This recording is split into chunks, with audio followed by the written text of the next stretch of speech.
US, Iran, Israel war కారణంగా ఈ LPG shortage అయితే మనకు క్లియర్గా వస్తుందని అర్థమవుతుంది. ఇండియాకి సంబంధించి దిగుమతుల్లో దాదాపు 60% బయట దేశాల నుంచి ఇండియా దిగుమతి చేస్తుంది.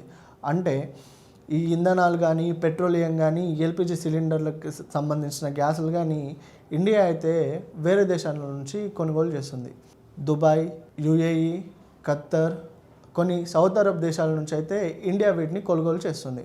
అయితే ఇవి అక్కడి నుండి హార్ముజ్ జలసంధి గుండా మన ఇండియాకి అయితే చేరుకోవాలి. యుఎస్, ఇజ్రాయెల్ రెండు కలిసి ఇరాన్ పైన దాడి చేయడంతో ఏదైతే స్ట్రెయిట్ ఆఫ్ హార్ముజ్ ఉందో ఆ జలసంధిని ఇరాన్ అయితే బ్లాక్ చేసింది. గుర్తుపెట్టుకోండి, ప్రపంచంలోనే అతి ముఖ్యమైన షిప్పింగ్ రూట్లో ఇది ఒకటి.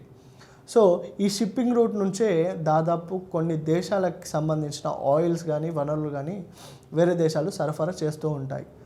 సో యుఎస్, ఇజ్రాయెల్ రెండు కలిసి దాడి చేయడం, ఇరాన్ ఇక్కడ ఉన్న ఈ జలసంధిని బ్లాక్ చేయడం వల్ల ఇండియాకి సంబంధించిన 22 ట్యాంకర్లు అక్కడే నిలిచిపోయాయి. మిగతాయి చిన్నవి అయితే కార్గోలో అయితే వచ్చేసాయి.